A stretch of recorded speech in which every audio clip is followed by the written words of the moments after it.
Hey y'all, what's going on? It's Queen K, and I'm back for another story time. Um, I'm really not liking how this lighting is sitting on my shirt. I really want y'all to see my shirt so bad, but that's my Smokers Lounge shirt. When I go and do my little podcast or whatever, I put on a few, extra accessories or whatever from the store. You know what I'm saying, from the inventory, so that I can promote. I got this shirt from this girl that I follow on Facebook or whatever, um, called Get Dressed with Jess or whatever. Her name Jessica. But yeah, I support local businesses or whatever. So when I do my podcast, I'll promote, throw on the item, use the item, whatever, along with some of the items that I sell. So that's just that. Okay, today's story time is how I met my baby father. The pimp. My ex pimp. My daughter's now 8. I have not been around him or, in the life for maybe 3 to 5 years, somewhere around there. Any involvement after I left the life, just came through and by me, like introducing him to his daughter, letting him see her. You know what I'm saying? And I don't know why foolishly I thought that was gonna be so casual and cool. But yeah, the last few dealings or run-ins I had with him weren't the best. You know what I'm saying? I definitely wasn't in the safest situation. Neither was she. But I got out. You know what I'm saying? Long story short. So let's just get right into it. I didn't meet him where I am. He's from New York City. And we just gonna call him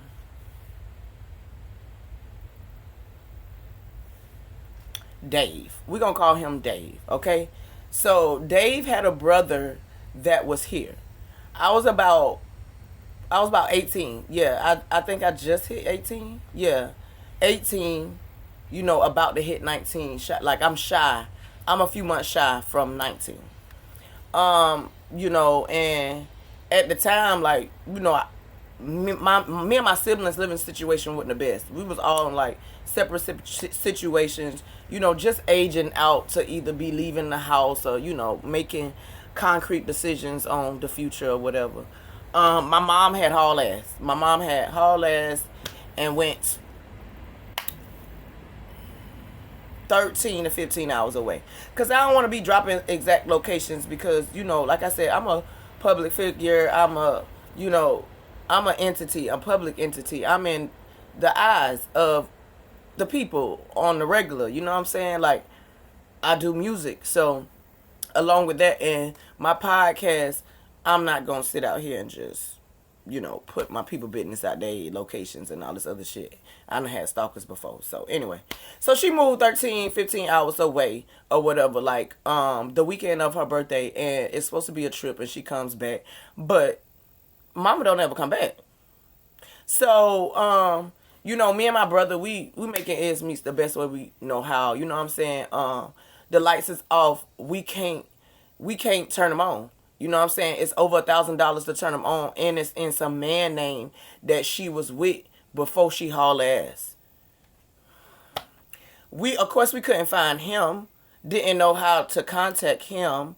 You know what I'm saying? So now we just sitting in this house, and this house had like 3 fireplaces. So we making it work. You know what I'm saying? We out during the day when it come time for nighttime. You know what I'm saying? We got the pocket warmers. You know what I'm saying? We cooking in the fire. Like, we sleep around the fire. Like, when I say me and my brother rocked out, we rocked out. Like, shout out to my ace boom, my Siamese twin. Love you. So anyway, we rocked out. So, during this time, my brother doing miscellaneous shit. You know what I'm saying? He a boy in the hood. He doing miscellaneous ass shit. I'm doing miscellaneous ass shit. I'm braiding hair. I'm willing to goddamn do parties. Now I'm ready to dance or strip, but I don't know how to say that. I don't really know nothing about the adult entertainment. I'm just willing. And I'm with a homegirl. You know what I'm saying? I'm with this homegirl. We gonna call her Tina. Tina, my road dog. You know what I'm saying? When I'm not at the house with my brother, I'm with Tina. You know what I'm saying? We straight. She straight, I'm straight. I'm straight, she straight. This my ace, boom. You know what I'm saying? So, when we met Dave's brother, matter of fact, she had already knew him. And he had a what you call, he had a car shop. And he had a car shop local enough, like, I mean, I say about 10, 15 minutes. I know 10 minutes from my house and maybe about 5 from hers. So we chilling, you know what I'm saying? We at the car shop, we chilling, we chopping it up. He like, because now I'm older or whatever, he's subliminally trying to get us to basically strip, prostitute, you know what I'm saying, catch dates and shit. But he carting it to us like, oh, y'all just gonna get pretty. I'm gonna take y'all to the club with me. If y'all don't go with me, then I'll have somebody pick y'all up. Well, y'all gonna get to the club and y'all just gonna sit. This is how he's saying it. Y'all gonna sit at the table and y'all probably gonna talk for like 5 to 15 minutes. By that time, like, he just making it seem like we really just talking and politicking. And if anything, we might go to another, bar or, party or whatever. But dude is willing to pay. So it's not going together. But, Tina not dumb. Neither am I. So we want more information before we even consider what the fuck you talking about, because now you trying to give it to us like we Rudy Pools. Fuck all that. So Tina had a cousin / homegirl. I don't know if they was really kin or not. And based off how they family and they rock around like it's cousins fucking cousins. But I digress, honey. I don't fucking know. So the girl, she had got hip to the dude too. What happened was, I smoked weed. Well, me and Tina smoked weed. And something else. Like, I don't know if it was smoke and drink, because I wasn't a heavy drinker at the time. Yeah, I wasn't, yeah. I don't even think I was drinking at all. I don't think I drank at all. Like, probably at a party or something, but I wasn't no drinker. I'm not 21, you know what I'm saying? So first of all, I can't buy it. Second of all, anytime I am or was drinking, it was at a party or something. And we ain't had a whole bunch of them going on at the time. Plus, my mama was gone. Our lights off at the house. So we definitely not worried about fucking partying or turning up. You know what I'm saying? So I digress. We meet this other dude, or this dude that's Tina knows. Because Dave's brother basically can't fuck with me or don't want to fuck with us, because we ain't no dancers. First of all, we ain't never danced before. You know what I'm saying? We end up finding out that, he was management over some girls, maybe 1 or 2 that had danced or whatever, and he just didn't want to fuck with bitches that, had a habit that generated having to spend money. He just wasn't with it. So, anyway, he had a brother in New York City. And, this is Dave's brother I'm talking about. The brother is Dave, okay? All right. So, okay, we're going to call the brother Tim. Tim had a brother in New York City, and the brother in New York City was Dave, okay? Dave is who ended up being, my baby father, whatever. Dave is in New York City, is not about to come to South Carolina.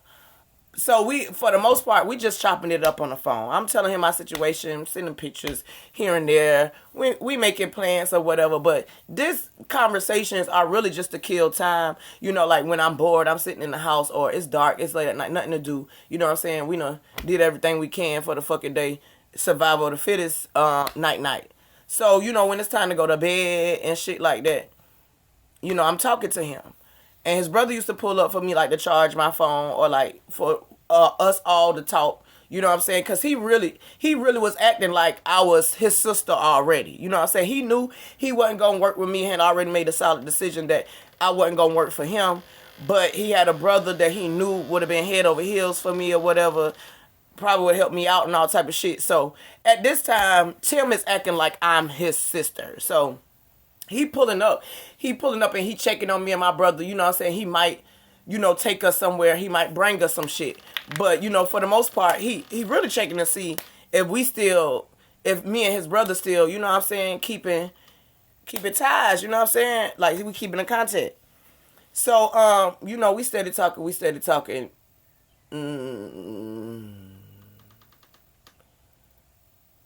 Nothing happens, I believe. Like, okay, so me and Tina had went to Florida with these other dudes. You know what I'm saying? Like, when I say me and this bitch was ready to go, we was ready to go. But I had a little sister. My little sister was pregnant at the time, so we had to take her. So it's me, Tina, and my little sister, my pregnant little sister. And we are in Florida for about 3 months. We in this big ass 7-bedroom, 5-bedroom, 5-bathroom house. It's like 6 cars outside. Like, the dude who shit it was, we had met like maybe once or twice, but like, he wasn't engaging with us. The nigga that had brought us up there, talked to us, we had the meeting with. Now this, I met them, or the dude who house it was, I met him on some music shit when I was like 15. At the time, I'm like, I'm 18. Like, this 3 years later. You know what I'm saying? So, I'm not knowing this is the same guy, or this dude at the time that we go to Florida with is attached to him. So, all I know is that the dude do music, and he got some girls that work for him.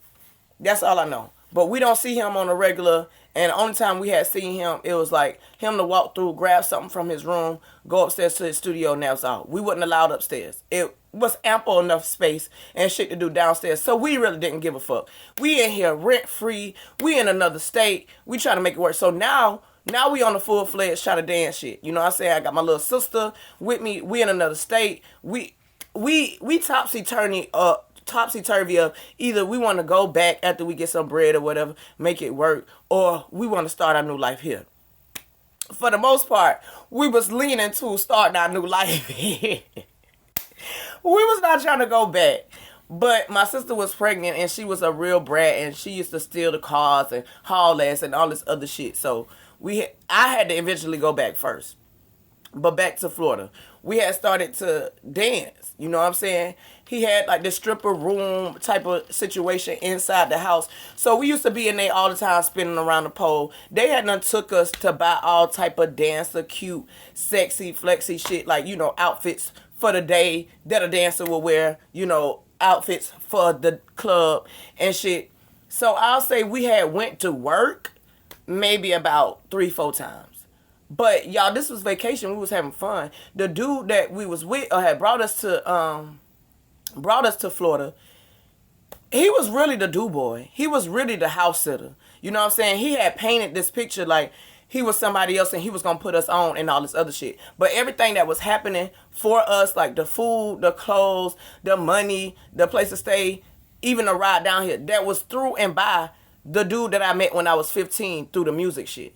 We just never really engaged in it. It was the wildest shit ever, but we was having fun, and they wasn't requiring nothing from us. Nobody was trying, and that's crazy out of everything I've been through. At the time, nobody was trying to like get at us, you know what I'm saying?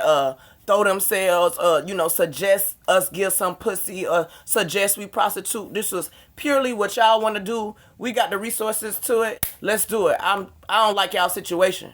You know what I'm saying? So, y'all willing, let's do it. You know what I'm saying? Like, we could have said we want to be nurses, and they was going to help us do that. You know what I'm saying? But we was looking for the fast cash. You know what I'm saying? And we still in the age bracket where motherfuckers calling. You know what I'm saying? We still in the age bracket where it's like, don't fucking play with me. Get y'all motherfucking ass home, because who the fuck y'all think I'm playing with?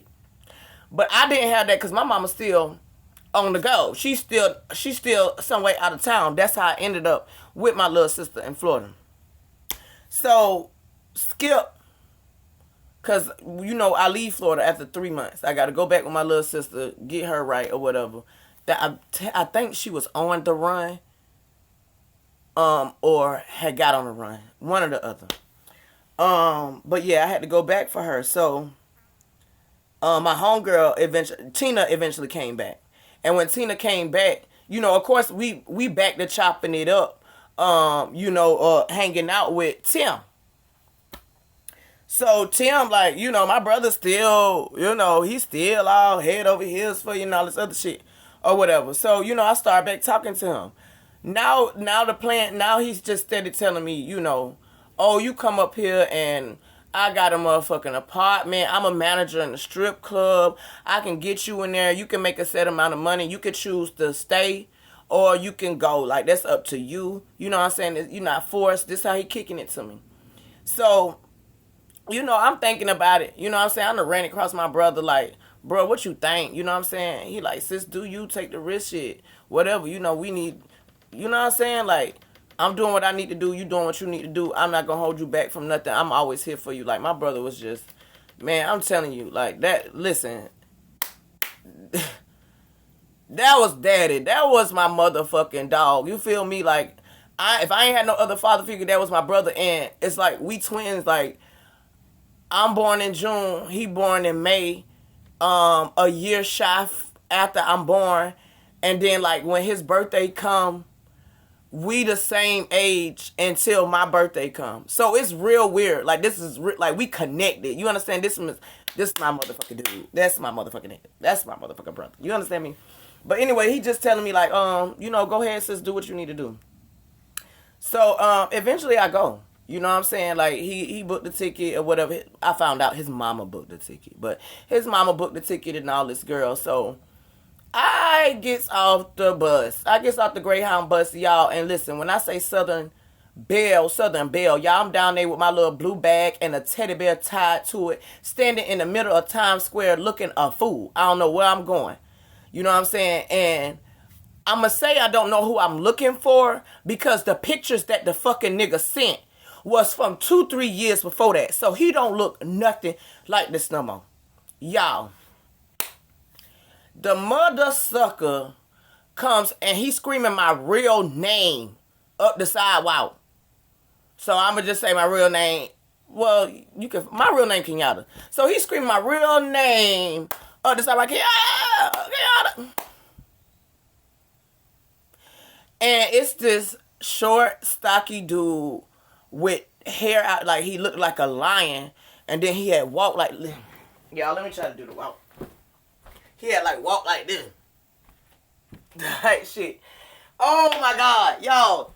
Oh my God. So I get in the car. He got his Pimp partner with him. Like, you know what I'm saying? I don't know that at the time because, I'm young. I don't know nothing about this game. But he got his Pimp partner with him at the time. And shit. And he's some short Puerto Rican goddamn nigga with ADHD and Tourette's because he is all in traffic screaming and yelling all type of shit. And it's a white bitch in the back seat. The white bitch belongs to my baby daddy. But she what they call a choosy Susie, a hop around. You know what I'm saying? She chews up every other week. You know what I'm saying? Just what they call a week pink toe, you know what I'm saying? She wasn't trying to get a nigga no dough or whatever. Here go me. Now, y'all, remind you, I don't know nothing about this motherfucking game. I don't know nothing. I just knew it was too erratic for my state of mind or what I was expecting or what I was looking for. So I goes and reach in my bag and say, here, y'all, this all I got for my trip. They laughing at me. Oh, look at her. Oh, and she green as hell, don't know shit about nothing, and she trying to up her money to a pimp already. They laughing. Now I'm mad. Like, y'all playing with me. Y'all playing with me. So we get to this location. Remind you, it's supposed to be bruh apartment. We get to this location, y'all. Goddamn, I don't really want to get out. Like, cause my thing is, I want to go to his house. I done talk to him all this time. I'm not comfortable with all these people. I'm not ready to go and meet and greet and sit around with all these motherfuckers. Like, why we ain't going to your house? So, he like, oh, don't worry about it. We're going to be ready in a few. We're going to leave in a few and all this other bull ass shit. So, what happens is I walk in the house with them. And I'm like the last one, but I'm Southern. You know what I'm saying? So, I'm like, hey, y'all, how y'all doing? You know what I'm saying? Nice. I'm trying to introduce myself. The bitch goes, bitch, shut the fuck up. You only speak when you spoken to. Don't you see me on the motherfucking phone, bitch? I'm on the phone with a fucking trick. You need to shut the fuck up. Don't nobody give a fuck about how you doing.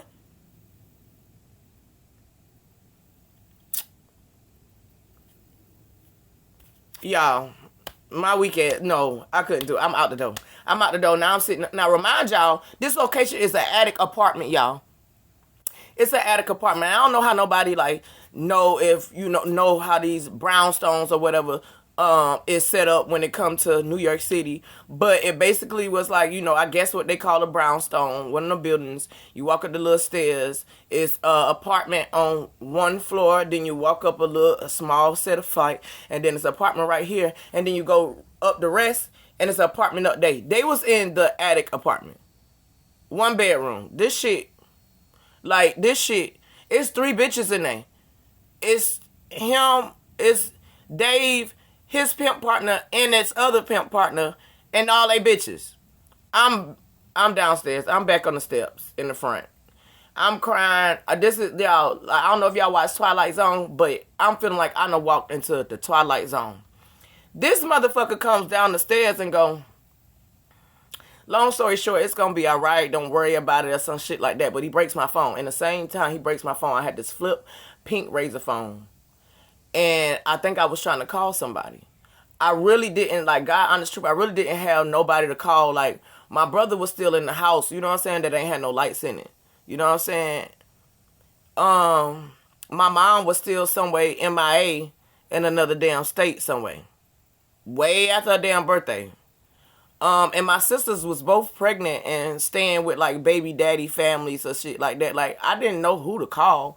But it just looked like, I guess, I was about to call somebody. And I think that's what pushed me into being emotional and crying, because I ain't had nobody to call. And I ain't know what the fuck was about to happen next. Like, I'm in another state. Like, this is wild. I literally felt like I was spinning in the Twilight Zone. Y'all. The man come downstairs, break my phone in half. Oh, you don't need to call nobody. Don't worry about it. You'll get your new one. Like, just casually, like this is nothing. Like, this is nothing. I'm sitting here like, what the fuck? Like, I ain't say what the fuck to him, but because I'm scared. You know what I'm saying? Like, these is pimps. I don't know they pimps at the time. But, like, I'm in this little bit of time that I got on the bus and I'd have been in the car with them when we got to this location. I'm peeping game. I don't know what game I'm peeping, but I'm peeping is something other than, hey, how you doing? I'm gonna help you out and I like you. No, this some other shit.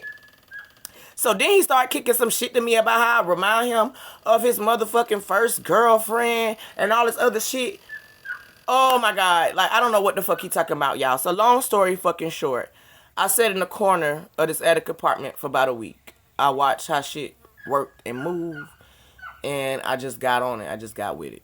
I started taking calls. I started walking the block 7 to 7. I'm walking the block. We had a quota. We'll get our ass beat if we ain't make that quota. Long story short, I got pregnant within 3 years of being with him because he was simping. He really was simping. That nigga was in love. Like, I had learned how to stash and run away, and I had successfully ran away 3 to 5 times. But I would come back. Family wasn't shit. Motherfuckers was just trying to spend the money that they felt like they knew I hadn't made. You know what I'm saying? Nobody had no space. Remind you, I'm paying bills and all type of shit. I'm looking out for motherfuckers. I'm coming back with new scars. I'm calling y'all under the bed. I'm calling y'all from police station. Like, I done been through the fucking ringer. And not one person has a bed, a floor, or a couch for me. So I always ended up going back. You know what I'm saying? And then later on in the years, I started kicking it like family visits. You know what I'm saying? I'm still going like once a month for like a week. I'll go once every 2 or 3 months for like a week. And I'm really trying to fill it out to see if somebody available now, because I am done with this life. So I found out I was pregnant. I got 27 scars from this man. 27 scars. I'm pregnant. I know by now, like, I know his mama cannot stand me. Like, I don't know if he just was too in love with me or whatever. He always been a mama's boy, but I guess he was in my ass or whatever. She knew about the pimp shit and all that. Used to try to madam me and try to be funny and throw shots and all that. Like, it's crazy, the life that motherfuckers out here living in a part of. But anyway, once I found out I was pregnant, like, I just did not want to have a baby by a pimp. I just did not want to be having a baby in the game, and I definitely did not want to have my baby there. So, y'all remember brother, the only person that ever touched New York City, the only person that, knew the extent to what I was going through, the only person that came to my crib, like, looked out for my brother. My brother came down there, and that boy left me over $2,500, over 10 bags of motherfucking gas, and lied and said, oh, he had left his watch, look under the bed for him, because they had caught a train there. Look under the bed for, and his baby mom was pregnant. She came down 8 months pregnant, or she went up 8 months pregnant, and I was about 3 or 4 at the time. And he basically just came to tell me, like, bitch, you don't need a nigga to have a baby. And, you know, we don't believe in abortion and never believe in abortion, but this is my first time being pregnant, y'all, and, like, through everything I hadn't been through, like, what the fuck, how I could not imagine me sitting there happy as hell about this baby that came from such a horrific time in my life. You know what I'm saying? So, you know, he talked it out of me like, bitch, please, what you need, a daddy? I'll be the daddy. And he was like, you need to look at this baby and see you. Fuck him. This your blessing. You know what I'm saying? Because the doctors did tell me that I was never going to have a baby and shit. And at this time, I'm 22. Like, I'm 22, 23. So, he spent 2 days with me. And I booked my ticket out of there. My baby daddy at the time, now he hadn't left. He found out I was pregnant. I say within a week or so he left. The man had the nerve to tell me I set him up. Bitch, you been fucking me raw for the last 5 years. What the fuck are you talking about? But anyway, so he left, went back to his mama house and shit, and he came by like maybe twice. Like, just a shitty nigga. Like, I'm in New York City by myself in some fucking studio apartment upstairs above all these drug dealers and shit. Pregnant. And you want to come and eat a meal and all that. Like, I only seen the nigga twice. So when he found out I was about to leave, oh, now he on the phone like, oh, no, you still small enough to work. You can work like another 5 months. So when you have your baby, you know, you'll be straight and you can take care of. Yeah, that's fine. I'm already on the bus on the way home. Yeah, have a nice life. So anytime I ever ran into him or heard from him, like, he used to threaten me, tell me I would never be happy, I could never be with nobody. He'll tell me, you know, it never really was about the baby. And I knew that. I felt like I knew the moment I knew I was pregnant that my baby was going to be a pawn in the game. And he was just going to use her to make me feel like I could not take care of her, or I had to take care of her. And I refused to believe that. Like, I refuse to believe or practice that. The time that I did come back, it wasn't to work for him, but I felt forced to do so because now I'm with my baby and he's playing these games. Like, I had to go back and forth to court. He was telling me he was going to put on the steps of ACS. If you know, you know. He was saying that he was going to leave her at the plane station. Remind you, my baby ain't nothing but 2, y'all. My baby ain't nothing but 2. Boy, you got me fucked up. And then the time that I was there, like, I went up there, you know, so that she can meet him, be introduced. And my mom and them sitting there telling me, you know, it's my job. Like, it's my job to make sure she knows who her parents is. But it's his job to be ain't shit. Like, it ain't my job to say that he ain't shit. Because he wasn't shit to me, but he could be the shit to her. So I allowed that chance. And they ain't do nothing but give me some more scars and some more trauma. So I ran. You know what I'm saying? And the very last time, she probably was about 3 or 4, and I don't know how that man found me, but he found me and came with his pimp partner, and I got away. And the last time I got away, I came back and I started dancing and rapping, and that's where I started. But I will give y'all, you know, more intricate detail when it comes to, like, being in the life. You know what I'm saying? Some of the things I saw and experienced on the later story time. This one right here is just how I met him, and that's because yesterday's story time I was talking about my pimp baby daddy. So I felt like I wanted to give y'all some insider to that. Thank you for listening to Queen. Ain't no telling what the next goddamn story time gonna be about, but I appreciate y'all tuning in. And my dog back there acting up. If y'all hear, she in the backyard tied up, so she acting all crazy and shit. So let me get to my little bogus ass editing until I get it together, because I'm gonna get it together. I master anything I put my hand on. Don't play with Queen. Don't play with me. And I'm tuning out. Y'all tune in, watch, share, like, subscribe. You know what I'm saying? They'll get better as the time go. You know what I'm saying? Because I'm just used to tuning in and talking to the people and watching reactions. The uploads and waiting on views and clicks is another thing. So I can definitely say I see the difference. You know what I'm saying? Like, I feel like I'm talking to myself, but then because I know eventually somebody and so many other people gonna hear it, I know I'm not talking to myself. So y'all have a good day. Thank you for watching. Subscribe to my shit. It's a whole bunch of music and performances down there, but we about to get this bag. Story time it is. All right, y'all.